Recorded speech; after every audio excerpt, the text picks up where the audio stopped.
Welcome back. I want to tell you about one of my favorite experiences as a therapist for teens, and that is when my teens get angry in therapy. Yes, I freaking love it. I know parents don't always love and appreciate it, but it lets me know that we are getting to the good stuff. Let me break it down for you. Way back when I was a new social worker, I worked at a residential facility for teenagers, and let me tell you, many of them did not really want to be there, and they really didn't want to be working with a therapist on a weekly basis. So enter me, bright-eyed, bushy-tailed Mallory. I was pleasantly surprised one day when I was working with a teenager who actually wanted to be doing the work and appreciated the help that we were offering him. And he was like super motivated, always ready to go, always invested. So imagine my surprise when I had to break the bad news to him that his parole officer was denying a home pass for a weekend. He was angry. I had never seen him like this before. He totally exploded. He stood up really fast, was yelling at me, and I could see the red in his neck. And most people at this point in the story would either cringe with fear or anxiety and be a little confused, or they would get angry right back and be like, how dare you yell at me? I am going to yell right back at you. Because a lot of times we just don't know how to deal with anger in the moment. Anger can be really scary and threatening. I reacted differently. I literally sat back in my chair and I just smiled real big because I knew we were getting to the good stuff. Of course, I did the good therapy thing and I let him, safely express his anger. I set limits and expectations, and then we talked about it. Once that initial anger storm is over, we were able to get right back into the swing of things. So I love anger because it is such a super emotion. So anger, if you didn't know already, is usually not a really comfortable emotional experience. It can be really intense and strong, and part of that is it's meant to be protective. It's trying to protect us from some deeper pain or hurt or a more intensely uncomfortable emotion that we are experiencing. Even though anger in and of itself doesn't always feel great, it can offer a distraction or some time and space away from the real deeper hurt if it's too painful to acknowledge and experience in the moment. That's a pretty cool benefit of anger. The thing is that when it gets too strong or too in the way, then we never actually deal with the underlying pain and hurt, and that's not good. That's where therapy can really help.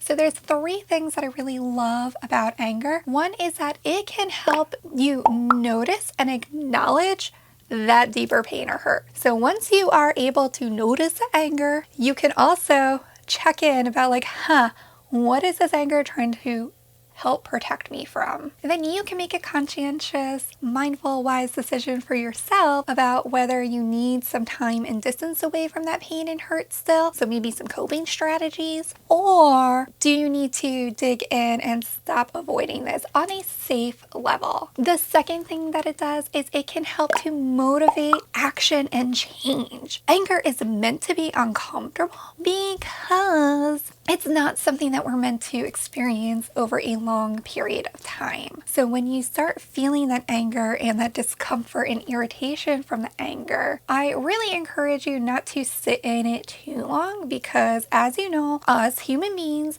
we like things to stay the same. So if we continue to stay angry, then we start thinking oh, we're supposed to be angry. And so then we create that homeostasis for ourselves, and that's not great. But if you can sit with it a little bit and try to see, okay, what can I do differently to either change the way I think, change the way I feel, or maybe take some action to create some change in my life or in the world around me to move in a more pleasant emotional experience. When you can create a more positive, more pleasant emotional experience for yourself, that anger can kind of decrease. So sometimes it's not always something that's within our control, and that's quite all right, but we can do things to kind of ease the discomfort. Y'all know, in the United States of America, when you are underage, you legally have to go to school. It's often not something that many people look forward to, to on a daily basis. Maybe some days, because there are some pleasant things about school too, like getting to see your friends or, you know,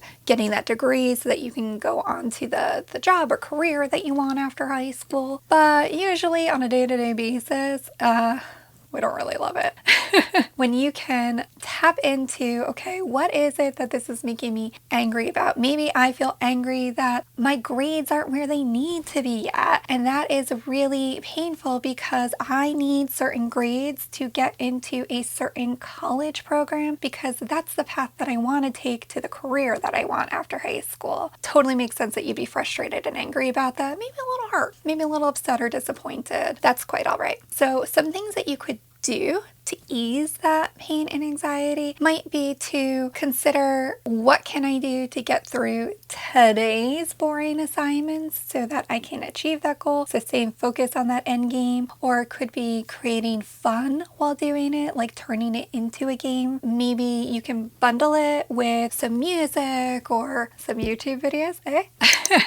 Whatever is going to help ease that stress. The other thing that it can do is it can really help you communicate what's important to you. So oftentimes when we feel anger, it's because something is happening that we don't like or that we don't think should be happening. So when we can figure out, why is that important? Is it important to me? Is it important to someone else? And then we can start to see where we can communicate what we would like to be different, or we might be able to kind of sit and manage our expectations. So I don't know if you know this, but when it comes to anger in teenagers, that can actually be a sign of depression. So I've got a really great video for you right over here if you're feeling depressed and you want to talk to your parents about it. I highly recommend it. Thanks for watching.